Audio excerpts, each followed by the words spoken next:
Assalamualaikum warahmatullahi wabarakatuh. Perkenalkan, nama saya Arif Ridwanto. Saya dari kelompok 6.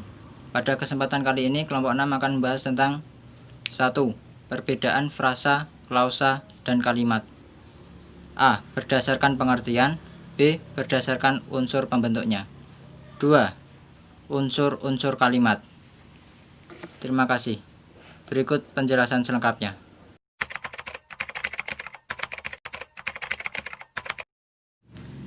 Di sini saya akan menjelaskan perbedaan frasa, klausa, dan kalimat.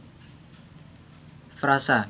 Frasa adalah gabungan dua kata atau lebih yang bersifat non-predikatif.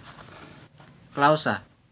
Klausa adalah satuan gramatikal yang berupa kelompok kata, sekurang-kurangnya terdiri atas subjek dan predikat, dan berpotensi menjadi kalimat. Kalimat adalah satuan bahasa yang secara relatif berdiri sendiri, mempunyai pola intonasi final, dan secara aktual ataupun potensial terdiri atas klausa. Jadi, apa bedanya? Dari definisi yang diberikan, terlihat bahwa urutan satuan tersebut dari yang terkecil sampai yang terbesar adalah frasa, klausa, dan kalimat.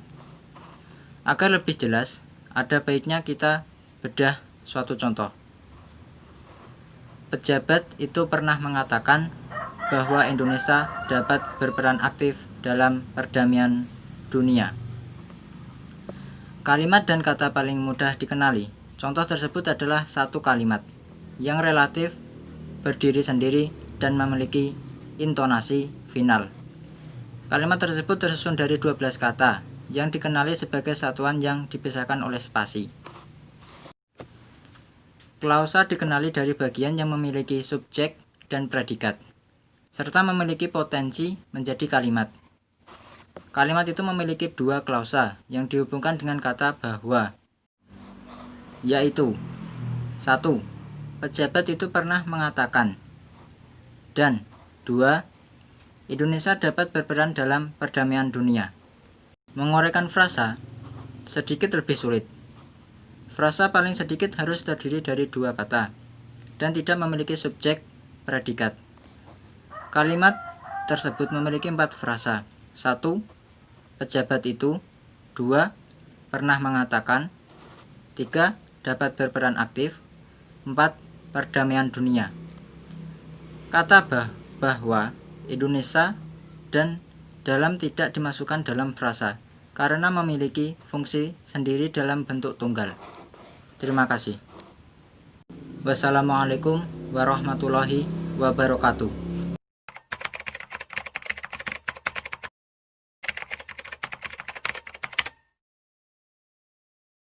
Assalamualaikum warahmatullahi wabarakatuh. Perkenalkan, nama saya Novita Sari dari Universitas Sriwijaya Madura, program studi Teknologi Industri Pertanian dari kelas A akan menjelaskan mengenai perbedaan frasa, klausa, dan kalimat berdasarkan unsur pembentuknya.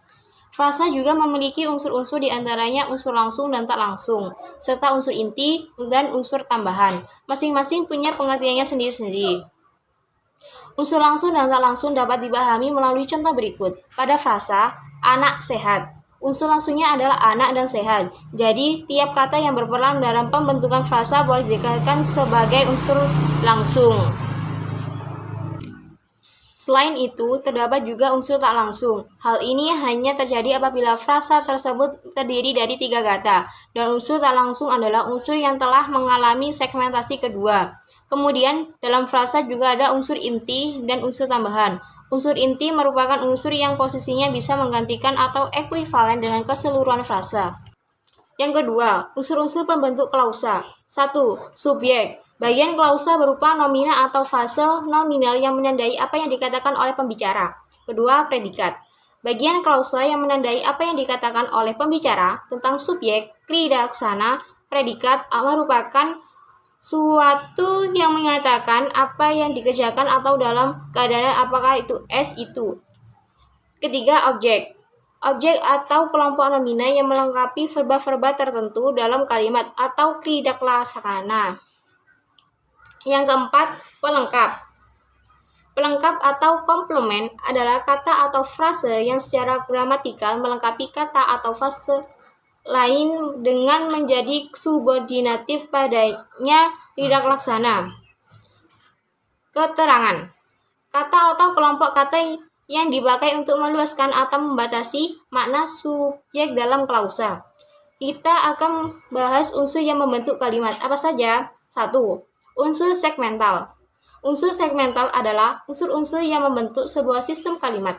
Kedua, unsur suprasegmental.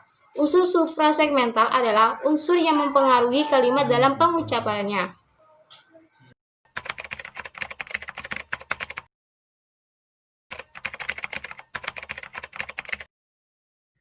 Assalamualaikum warahmatullahi wabarakatuh. Perkenalkan, saya Arlogisa Safitri dari Kecamatan Bandar Kabupaten Pacitan, program studi Teknologi Industri Pertanian. Di sini saya akan menjelaskan mengenai unsur-unsur kalimat. Unsur-unsur kalimat dibagi menjadi 5. Yang pertama, subjek. Subjek merupakan pokok dari kalimat. Contoh, Anita sedang berbelanja sayur ke pasar. Jadi, Anita merupakan subjek dari kalimat tersebut. Yang kedua, predikat. Predikat merupakan suatu unsur kalimat yang menandai apa yang dibicarakan oleh subjek. Contohnya, Anita sedang berbelanja sayur ke pasar. Jadi, berbelanja merupakan predikat dari kalimat tersebut. Objek.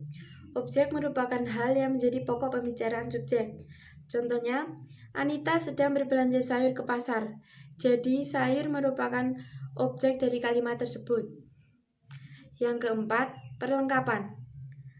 Perlengkapan merupakan unsur kalimat yang terletak berada di sebelah objek ataupun diletakkan sebelum kalimat interansif dan simentransif yang tidak membutuhkan keberadaan objek.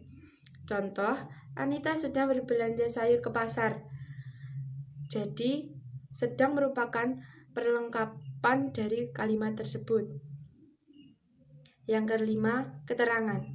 Merupakan unsur kalimat yang dapat diletakkan setelah perlengkapan, objek, predikat, dan bahkan di awal kalimat. Contoh, Anita sedang berbelanja sayur ke pasar.